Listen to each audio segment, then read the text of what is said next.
Hello everyone, कैसे हो आप सब। एक बार पुनः स्वागत है आप सभी का हमारे अपने YouTube channel Shiv coaching classes पर।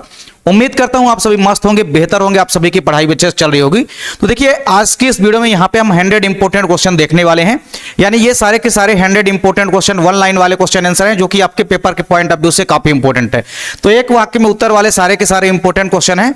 तो चलिए सीधे वीडियो को स्टार्ट करते हैं। सबसे पहला हमारा क्वेश्चन है, विश्व का सबसे बड़ा पुष्प कौन सा है? तो आपको याद रखना है रैफलेशिया। कौन सा है? विश्व का सबसे बड़ा पुष्प, तो आपको याद रखना है कौन सा है? रैफलेशिया। ठीक है, तो विश्व का सबसे बड़ा पुष्प कौन सा होता है? रैफलेशिया। ठीक है, चलिए पहला क्वेश्चन हमारा हो गया, सबसे बड़ा पुष्प कौन सा होता है संसार का? रैफलेशिया।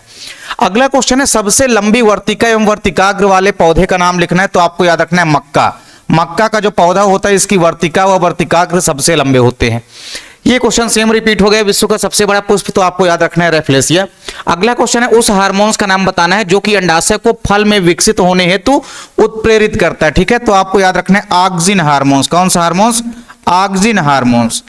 Auxin hormones. ठीक है, इसके अलावा आप लोग साइटोकाइनिन या जिब्रेलिन हार्मोन्स भी लिख सकते हैं। ठीक है, मेन होता है ऑक्सिन हार्मोन्स। इसके अलावा जिब्रेलिन हार्मोन्स भी अंडाशय को फल में प्रेरित करने हेतु उत्प्रेरित करता है। ठीक है, तो ऑक्सिन व जिब्रेलिन दोनों लिख सकते हैं या ऑक्सिन बस लिख सकते हैं, दोनों सही माना जाएगा।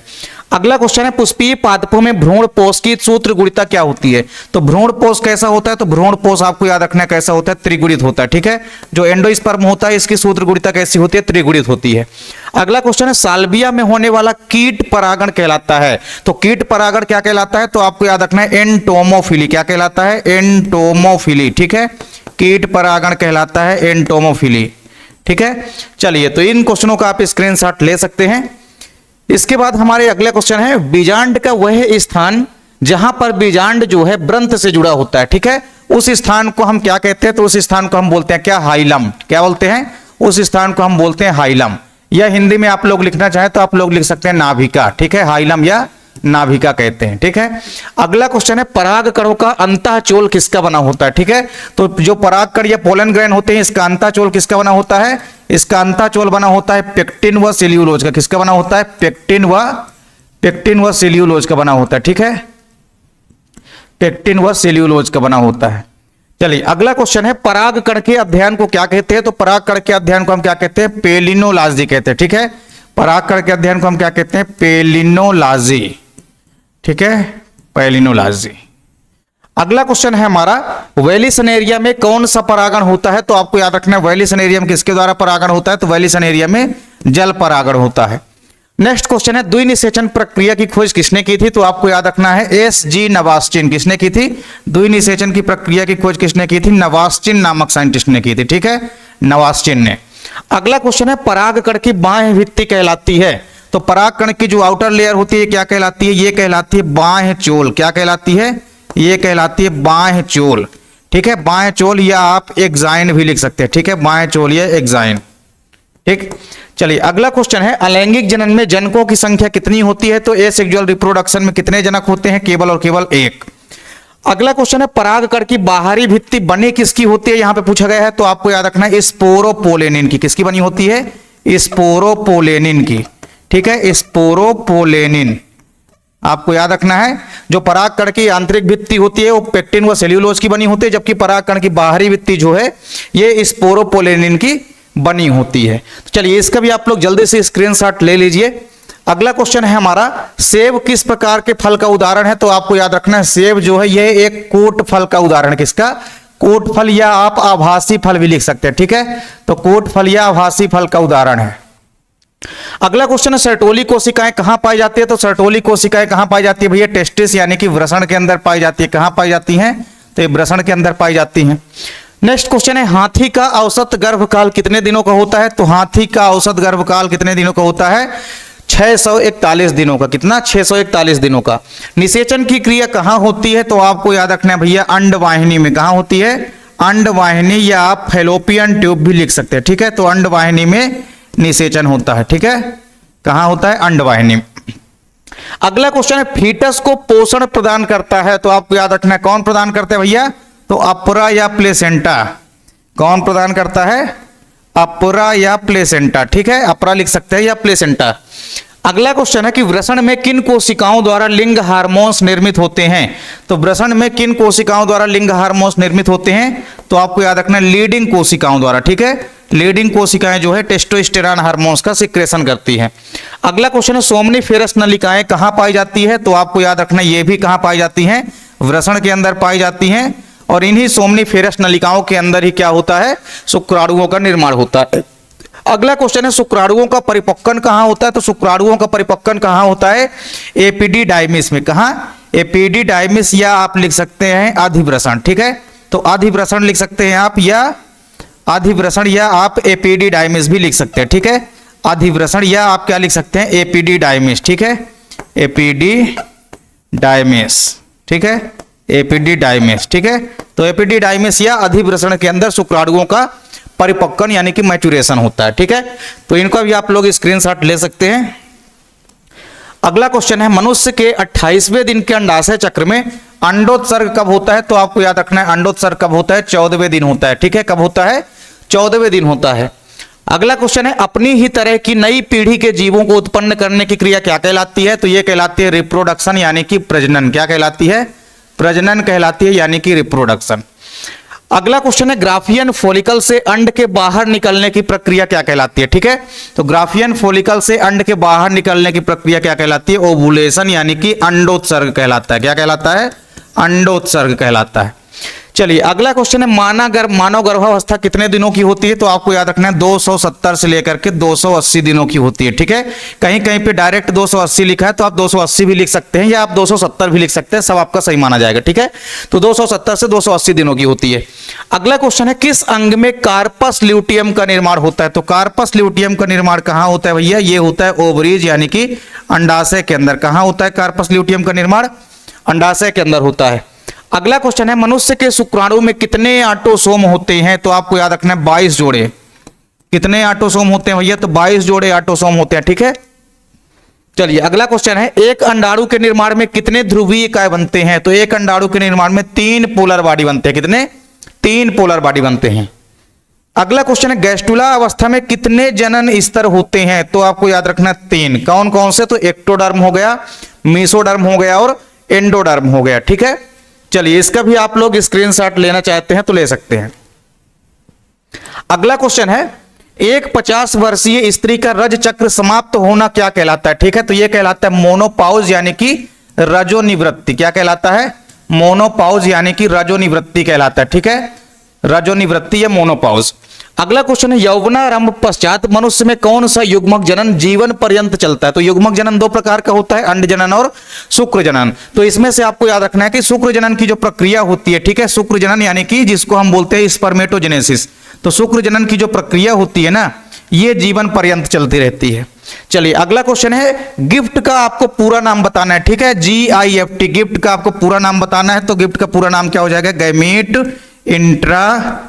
Gamete intrafallopian transfer. क्या हो जाएगा? Gamete intrafallopian transfer.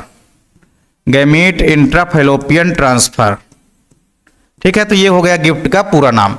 अगला क्वेश्चन है एड्स की जांच करने वाले टेस्ट का नाम लिखिए। तो एड्स की जांच करने वाले टेस्ट को हम क्या बोलते हैं? ELISA test. क्या बोलते हैं? एलिसा टेस्ट, या आप लिख सकते हैं एलिसा परीक्षण, ठीक है, एलिसा टेस्ट बोलते हैं। चलिए अगला क्वेश्चन है महिलाओं में फैलोपियन नलिका को काटकर बांधने की शल्य क्रिया का नाम क्या है? ठीक है, तो जब भी किसी महिला के अंदर फैलोपियन ट्यूब यानी कि अंडवाहिनी नलिका को काट करके बांध दिया जाता है तो इसे हम बोलते हैं ट्यूबेक्टोमी। क्या बोलते हैं? इसे हम बोलते हैं ट्यूबेक्टोमी। क्या बोलते हैं? ट्यूबेक्टोमी या महिला नसबंदी, ठीक है, ट्यूबेक्टोमी। चलिए अगला क्वेश्चन है जन्म से पूर्व ही भ्रूण की संभावित आनुवांशिक बीमारी को पता करने की तकनीक को हम क्या कहते हैं? ठीक है, तो इस तकनीक को हम क्या कहते हैं? एमनियोसिंटेसिस कहते हैं। क्या कहते हैं? एमनियोसिंटेसिस कहते हैं।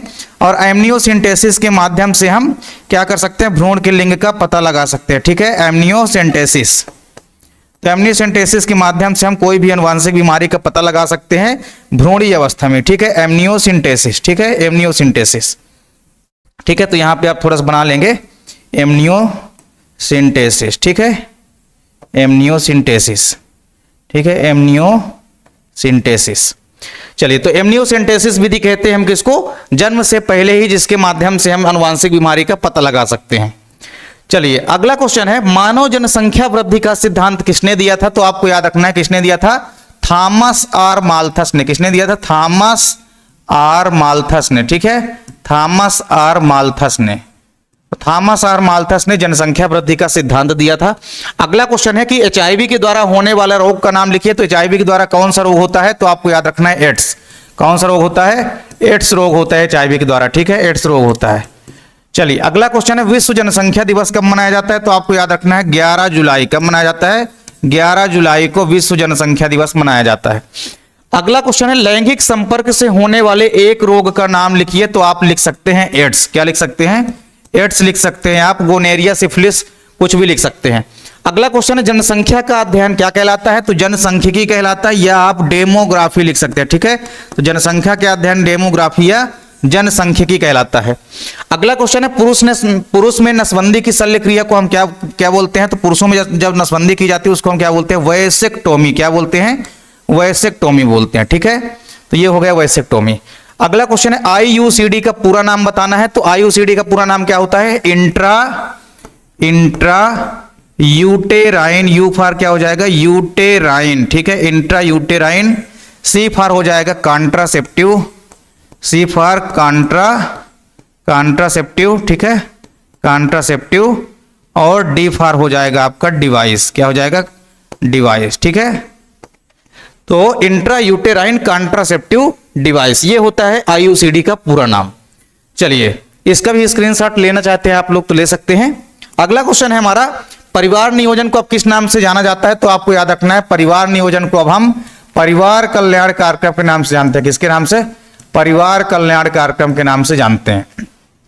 अगला क्वेश्चन है, सेंट्रल ड्रग रिसर्च इंस्टीट्यूट कहां पर स्थित है? तो ये स्थित है उत्तर प्रदेश के लखनऊ में। कहां? उत्तर प्रदेश की कैपिटल लखनऊ में। ठीक है, तो लखनऊ में स्थित है भैया सेंट्रल ड्रग रिसर्च इंस्टीट्यूट। अगला क्वेश्चन है, कंडोम के उपयोग से कोई एक लाभ लिखिए। तो आप कोई भी लाभ लिख सकते हैं, जैसे आप लिख सकते हैं क्या? यौन संक्रमण से सुरक्षा। यौन संक्रमण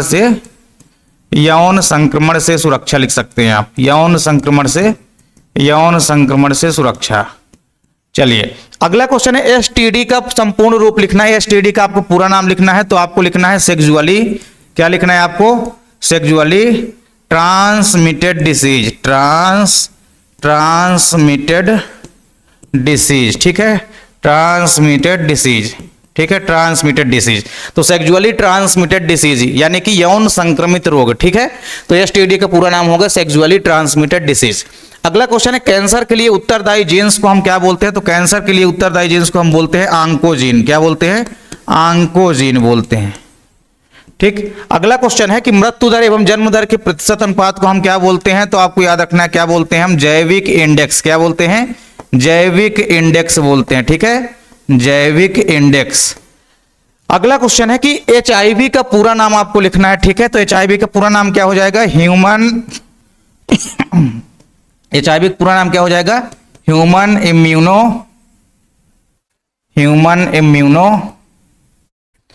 इम्यूनो डेफिशिएंसी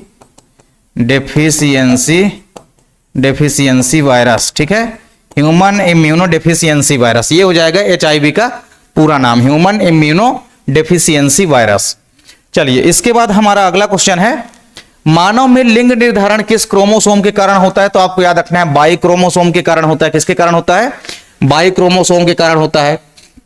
अगला क्वेश्चन है, मेंडल के स्वतंत्र अपव्यवन नियम का अपवाद क्या है? तो आपको याद रखना है सहलग्नता। जो लिंकेज होती है यानी कि सहलग्नता जो है, ये मेंडल के स्वतंत्र अपव्यवन नियम का क्या है? अपवाद यानी कि एक्सेप्शन है।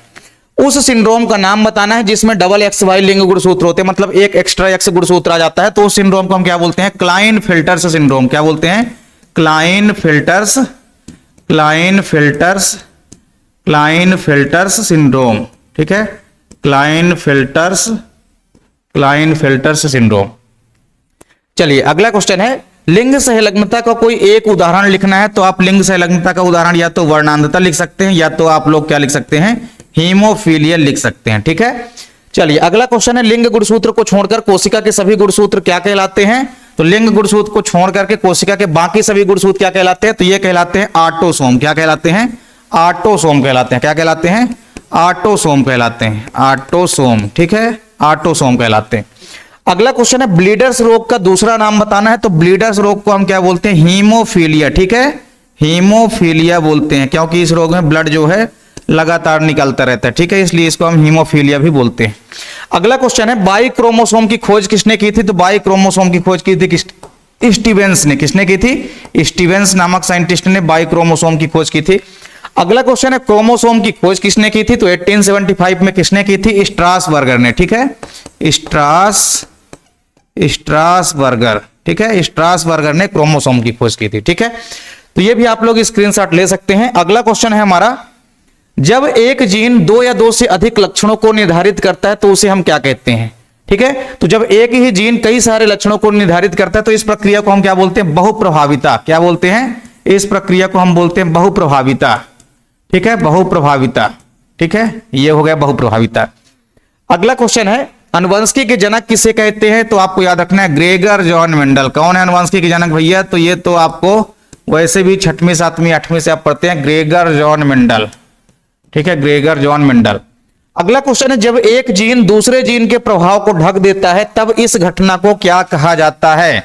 तो इस घटना को बोलते हैं भैया प्रभाविता। क्या बोलते हैं? इस घटना को बोलते हैं प्रभाविता।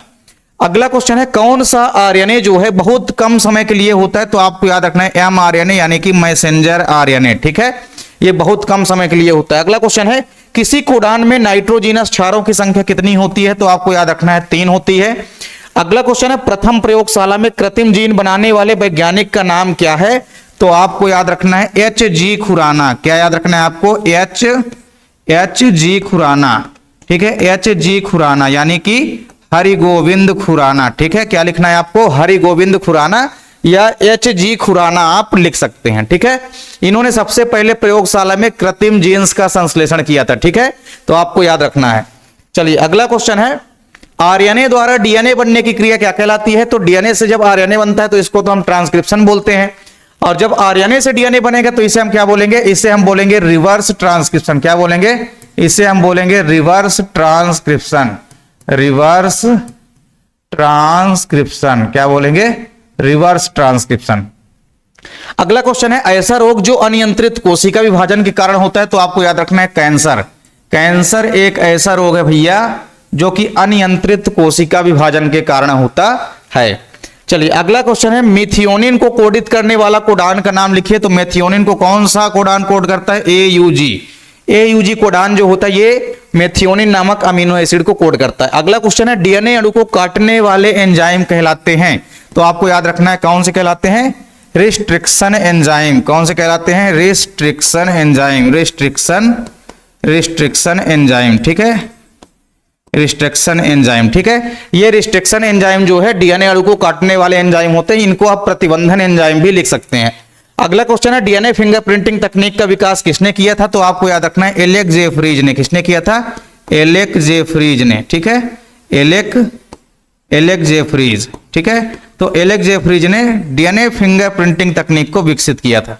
अगला क्वेश्चन है किसी एक समापन कोडान का नाम लिखना है। तो आपको 3 समापन कोडान याद होना चाहिए, UAA, ठीक है, UGA और UAG। आप 3 में से किसी का भी नाम लिख सकते हैं, आपका सही माना जाएगा। ठीक है, चलिए अगला क्वेश्चन है हमारा एक जीन में कितने न्यूक्लियोटाइड्स होते हैं? एक जीन में औसतन कितने न्यूक्लियोटाइड्स होते हैं? तो एक जीन के अंदर आपको लगभग 1000 न्यूक्लियोटाइड्स देखने को मिलते हैं। अगला क्वेश्चन है उस एंजाइम का नाम बताना है जो कि अनुलेखन में सहायता करता है। ट्रांसक्रिप्शन में कौन सा एंजाइम सहायता करता है? तो आपको याद होना चाहिए आरएनए पॉलीमरेज। कौन सा एंजाइम? RNA polymerase. ठीक है, आरएनए पॉलीमरेज। ठीक है, आरएनए पॉलीमरेज। ठीक है, ये एंजाइम सहयोग करता है किसमें? अनुलेखन यानी कि ट्रांसक्रिप्शन की प्रक्रिया में। डीएनए में शर्करा एवं फास्फोरिक अम्ल के मिलने से कौन सा बंध बनता है? ठीक है, तो आपको याद रखना है कौन सा बंध बनता है भाई? जब शर्करा मिलती है और फास्फोरिक अम्ल मिलता है तब आपको याद रखना है फास्फोडाइएस्टर बंध बनता है। कौन सा बंध बनता है? फास्फोडाइएस्टर बंध। ठीक है, फास्फोएस्टर डाई बंध। ठीक है, फास्फोडाइएस्टर बंध। ठीक है, अगला क्वेश्चन है डीएनए से एमआरएनए बनने की क्रिया क्या कहलाती है? तो ये तो अनुलेखन कहलाता है यानी कि ट्रांसक्रिप्शन। ठीक है, अनुलेखन या ट्रांसक्रिप्शन। अगला क्वेश्चन है कि सबसे पहले न्यूक्लिक अम्ल की खोज किसने की थी? ठीक है, तो न्यूक्लिक अम्ल की खोज किसने की थी? सबसे पहले फ्रेडरिक मिसर ने। किसने की थी? फ्रेडरिक मिसर ने की थी। ठीक है, फ्रेडरिक मिसर ने। अगला क्वेश्चन है कितने प्रकार के कोडान जो होते हैं ये 20 अमीनो अम्ल को कोड करते हैं? तो आपको याद रखना है 61 प्रकार के। ठीक है, 61 प्रकार के कोडान जो होते हैं ये 20 अमीनो एसिड को कोड करते हैं। ठीक है, तो ये चीजें आपको ध्यान में रखनी है। इसके बाद अगला क्वेश्चन है हमारा, वह न्यूक्लिक अम्ल जिसमें राइबोज शुगर पाए जाते हैं उसको हम बोलते हैं आरएनए। क्या बोलते हैं? आरएनए। आरएनए के अंदर राइबोज शुगर होती है। अगला क्वेश्चन है उस रासायनिक पदार्थ का नाम बताना है जिसकी सहायता से अनुवांशिक सूचना पीढ़ी दर पीढ़ी जाती है। ठीक है, तो कौन सा है ऐसा रासायनिक पदार्थ? उसका नाम है भैया डीएनए, यानी कि डीऑक्सीराइबोन्यूक्लिक एसिड। ठीक है, चलिए अगला क्वेश्चन है डीएनए के दोनों स्ट्रैंड्स के अलग होने की प्रक्रिया क्या कहलाती है? तो आपको याद रखना डीनेचुरेशन। क्या कहलाती है? डीनेचुरेशन कहलाती है। ठीक है, डीनेचुरेशन कहलाती है। चलिए अगला क्वेश्चन है जीन विनिमय के संबंध में जैकब तथा मोनार्ड द्वारा प्रतिपादित मॉडल कौन सा था? तो आपको याद रखना है ओपरान मॉडल। कौन सा मॉडल था? ओपरान मॉडल। ठीक है, ओपरान मॉडल, ओपरान मॉडल। चलिए अगला क्वेश्चन है कवक का पादप जड़ों के साथ सहजीवी संबंध होता है, उसका उदाहरण बताना है। तो आपको याद रखना है माइकोराइजा। ठीक है, यह कवकों का पादप जड़ों के साथ जो संबंध होता है उसका सबसे बड़ी एग्जांपल है माइकोराइजा। अगला क्वेश्चन है इंसुलिन जो है कितनी पॉलीपेप्टाइड श्रृंखलाओं का बना होता है? तो इंसुलिन आपको याद रखना है 2 पॉलीपेप्टाइड श्रृंखलाओं का बना होता है। नेक्स्ट क्वेश्चन है जीवाणुओं पर संक्रमण करने वाले विषाणु क्या कहलाते हैं? तो जीवाणुओं पर संक्रमण करने वाले विषाणु क्या कहलाते हैं? ये जीवाणु भोजी कहलाते हैं। क्या कहलाते हैं? जीवाणु भोजी कहलाते हैं। ठीक है, जीवाणु भोजी यानी कि बैक्टीरियोफेज कहलाते हैं। ठीक है, जीवाणु भोजी यानी कि बैक्टीरियोफेज कहलाते हैं। ठीक है, अगला क्वेश्चन है हमारा ड्रोसोफिला मेलेनोगास्टर पर किसने काम किया था? किस साइंटिस्ट ने काम किया था ड्रोसोफिला मेलेनोगास्टर पर? तो आपको याद रखना है टी.एच. मॉर्गन। किसने किया था इस पर काम? टी.एच. मॉर्गन। ठीक है, टी.एच. मॉर्गन ने काम किया था। अगला क्वेश्चन है विश्व पर्यावरण दिवस कब मनाया जाता है? तो आपको याद रखना विश्व पर्यावरण दिवस कब मनाया जाता है? 5 जून को मनाया जाता है। कब? 5 जून को। अगला क्वेश्चन है भारत में बांस की कितनी प्रजातियां, बंबू की कितनी स्पीसीज हैं? तो आपको याद रखना है बांस की 100 स्पीसीज है। कितनी? 100 स्पीसीज हैं। ठीक है, आपको याद रखना है। नेक्स्ट क्वेश्चन है पृथ्वी के फेफड़े के रूप में किसे जाना जाता है? तो आपको याद रखना है पृथ्वी के फेफड़े के रूप में हम जाना जाता है, किसे जाना जाता है? तो अमेजान वर्षावन को। किसे? अमेजान वर्षावन को। ठीक है, अमेजान वर्षावन को। ठीक है, पृथ्वी के फेफड़े के रूप में जाना जाता है। अगला क्वेश्चन है भारत में पक्षियों की लगभग कितनी जातियां प्रेजेंट है? तो आपको याद रखना है लगभग 1200। ठीक है, 1200 स्पीसीज। कितनी? 1200 स्पीसीज पक्षियों की लगभग ज्ञात है। अगला क्वेश्चन है भारत में वन्य प्राणी संरक्षण अधिनियम कब लागू हुआ था? तो वन्य प्राणी संरक्षण अधिनियम कब लागू हुआ था? आपको याद रखना है 1972 में, 1972 में। ठीक है, 1972 में। नेक्स्ट क्वेश्चन है कान्हा राष्ट्रीय उद्यान कहां स्थित है भैया? तो कान्हा राष्ट्रीय उद्यान कहां स्थित है? ये मध्य प्रदेश में स्थित है। कहां स्थित है? ये मध्य प्रदेश के मंडला डिस्ट्रिक्ट में। कहां? मध्य प्रदेश के मंडला डिस्ट्रिक्ट में। कहां? मंडला डिस्ट्रिक्ट में। ठीक है, मध्य प्रदेश के मंडला डिस्ट्रिक्ट में स्थित है। चलिए अगला क्वेश्चन है भारत में पर्यावरण संरक्षण अधिनियम कब लागू हुआ था? ठीक है, तो पर्यावरण संरक्षण अधिनियम कब लागू हुआ था भैया? ये लागू हुआ था 1986 में। कब लागू हुआ था? 1986 में पर्यावरण संरक्षण अधिनियम जो है लागू हुआ था। ठीक है, तो इनका आप स्क्रीनशॉट ले सकते हैं। काफी इंपोर्टेंट क्वेश्चन है सारे के सारे। पेपर में आपको कई सारे क्वेश्चन यहां से देखने को मिलेंगे। चलिए इसके बाद अगला क्वेश्चन है घाना पक्षी अभयारण्य कहां स्थित है? तो आपको याद रखना है राजस्थान में। कहां स्थित है? घाना पक्षी अभयारण्य कहां स्थित है? तो ये स्थित है राजस्थान में। ठीक है, नेक्स्ट क्वेश्चन है भारत का पहला राष्ट्रीय उद्यान कौन सा है? तो आपको याद रखना है भारत का पहला राष्ट्रीय उद्यान कौन सा है? Jim Corbett. कौन सा है? Jim Corbett. तो जिम कॉर्बेट जो है ये भारत का पहला राष्ट्रीय उद्यान है। ठीक है, अगला क्वेश्चन है सामाजिक वानिकी कार्यक्रम कब प्रारंभ हुआ था? तो सामाजिक वानिकी कार्यक्रम प्रारंभ कब हुआ था? 1976 में। कब प्रारंभ हुआ था? 1976 में प्रारंभ हुआ था। चलिए अगला क्वेश्चन है सोन चिड़िया भारत में कहां पाई जाती है? तो ये पाई जाती है केवल और केवल राजस्थान राज्य में। कहां? ये पाई जाती है राजस्थान में। कहां? राजस्थान में। अगला क्वेश्चन है इकोसिस्टम शब्द का प्रयोग सबसे पहले किसने किया था? तो आपको याद रखना है एजी टेंसले ने। किसने किया था? एजी टेंसले ने। ठीक है, एजी टेंसले ने किया था। ठीक है, इकोसिस्टम का सबसे पहले प्रयोग 1935 के अंदर किया था। अगला क्वेश्चन है पारिस्थितिक तंत्र में ऊर्जा का प्रमुख स्रोत क्या होता है? तो पारिस्थितिक तंत्र में ऊर्जा का प्रमुख स्रोत क्या होती है? सौर ऊर्जा होती है। क्या होती है? सौर ऊर्जा होती है, या आप सूर्य लिख सकते हैं, दोनों आपका सही माना जाएगा। सूर्य लिख सकते हैं या आप सौर ऊर्जा लिख सकते हैं। अगला क्वेश्चन है पारिस्थितिक तंत्र में ऊर्जा का प्रवाह होता है। तो पारिस्थितिक तंत्र में ऊर्जा का जो प्रवाह होता है वो हमेशा कैसा होता है? एक दिशीय। कैसा होता है? एक दिशीय होता है। ठीक है, एक दिशीय होता है। ठीक है, ये हो गया एक दिशीय। अगला है वन पारिस्थितिक तंत्र में ऊर्जा का पिरामिड बनता है। तो हमेशा आपको याद रखना है ऊर्जा का पिरामिड हमेशा कैसा बनता है? सीधा बनता है। ठीक है, चाहे किसी भी इकोसिस्टम में पूछा जाए। अगला क्वेश्चन है ऊर्जा के प्रवाह का 10% नियम किसने दिया? तो आपको याद रखना लिंडेमैन ने दिया था। किसने दिया था? लिंडेमैन ने दिया था। लिंडेमैन ने। तो इस प्रकार आज की इस वीडियो में हमने यहाँ पे 100 इंपोर्टेंट एमसीक्यू देखे हैं, वो भी एक लाइन में उत्तर वाले, एक वाक्य में उत्तर वाले जितने भी क्वेश्चन थे। तो उम्मीद करता हूं सारे के सारे सिलेक्टेड क्वेश्चन आपको समझ में आ गए होंगे। अगर आप लोगों को वीडियो अच्छी लगे तो लाइक कमेंट जरूर करें, साथ ही साथ वीडियो को ज्यादा मात्रा में शेयर करें अपने दोस्तों के बीच। चैनल पर अगर आप लोग नए हैं तो चैनल को सब्सक्राइब जरूर कर लीजिए। मिलते हैं आप लोगों से नेक्स्ट वीडियो में, तब तक के लिए जय हिंद, वंदे मातरम।